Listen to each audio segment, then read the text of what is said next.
আমরা এখন এবারের যে বাজেট সেই বাজেট নিয়ে প্রতিক্রিয়া জানবো। আমাদের সাথে সরাসরি যুক্ত হচ্ছেন সাবেক কৃষিমন্ত্রী এবং কৃষি সংহতি স্থায়ী কমিটির সভাপতি সংসদ সদস্য ডক্টর আব্দুর রাজ্জাক। আমরা জানবো তার কাছ থেকে।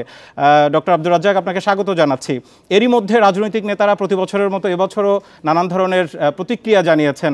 প্রধান রাজনৈতিক দলগুলো থেকে যেটি এসেছে যে এটি গণমুখী বাজেট নয়, লুটের বাজেট, এবং এই বাজেটে সাধারণের উপর চাপ বাড়বে। এরই মধ্যে বিভিন্ন ক্ষেত্রে কর বাড়ানো হয়েছে।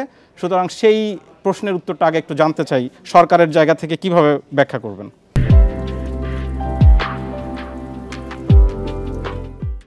সবসময়ই তো বলা হয়ে থাকে যে বাজেট গণমুখী না। বাজেট দেওয়ার পরেই বিরোধী দল, যারা সরকারের সমর্থক না, শুভাকাঙ্ক্ষী না, অনেক বুদ্ধিজীবী, অনেক সুশীল সমাজের প্রতিনিধিরা, অর্থনীতিবিদরা এই ধরনের বক্তব্য দিয়ে থাকে।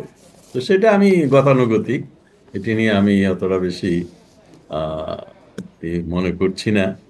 তবে স্পেসিফিক যদি ওনারা বলেন সেগুলো অবশ্যই আমরা বিবেচনায় নিব।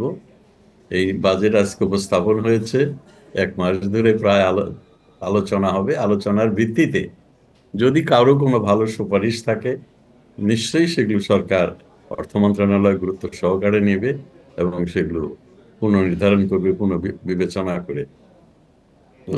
যেটি আমি বলবো যে এবারের বাজেটটি খুবই বাস্তবসম্মত। আমরা জানি যে করোনার পরে, যেমন 18-19 সালে, 19-20 সালে বাজেট যেভাবে অর্থনীতির চাঙ্গা ছিল, যেভাবে চলছিল, সেই ধারায় এখন চলছে না। সেটার দুটি কারণ। একটা হলো করোনা, তার প্রভাব, মহামারীর প্রভাব, পরবর্তীতে ইউক্রেন এবং রাশিয়ার যুদ্ধ। আপনারা জানেন যে ইউক্রেন এবং রাশিয়া পৃথিবীতে সবচেয়ে বেশি পরিমাণ খাদ্যশস্য রপ্তানি করে থাকে, বিশেষ করে গম, ভুট্টা এবং অন্যান্য ফসল। দ্বিতীয়ত, অনেক কাঁচামাল, যেমন রাশিয়া পটাশ এরা এক্সপোর্ট করে। পটাশ একটা গুরুত্বপূর্ণ সার এবং আমাদের দেশের কৃষির জন্য এটা খুবই গুরুত্বপূর্ণ।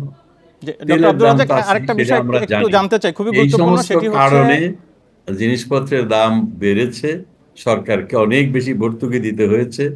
আমি কৃষির কথা বলতে পারি যে 250 টাকা ছিল, 300 টাকা ছিল 1 টন পটাশিয়াম, সেটি বেড়ে $1100-1200 হয়েছিল এবং পরবর্তী $700-800 দীর্ঘদিন।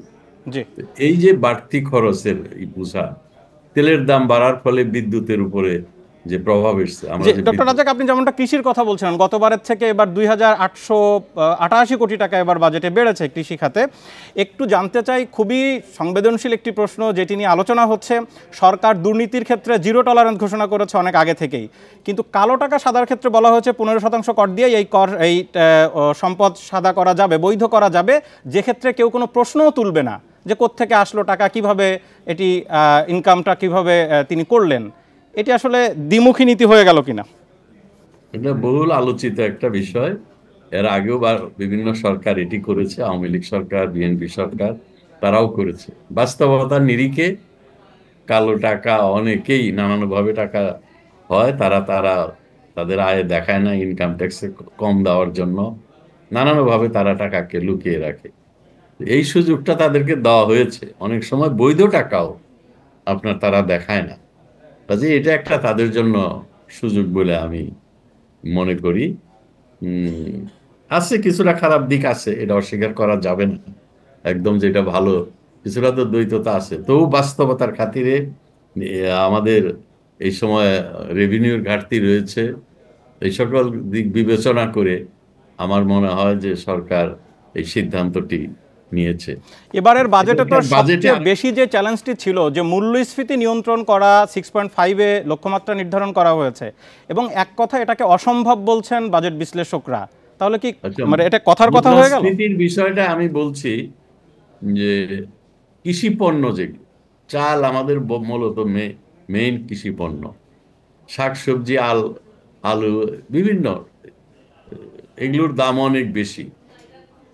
একটা হলো ধরেন গম, আমরা বিদেশ থেকে আমদানি করি, আন্তর্জাতিক বাজারের দাম অনেক বেশি। চালের দাম $600-700, যেটি $400 থাকে। আপনার পোলট্রি শিল্পের জন্য ভুট্টা আমদানি করতে হয়, আমাদের সয়াবিন পুরাটাই আমদানি করতে হয়।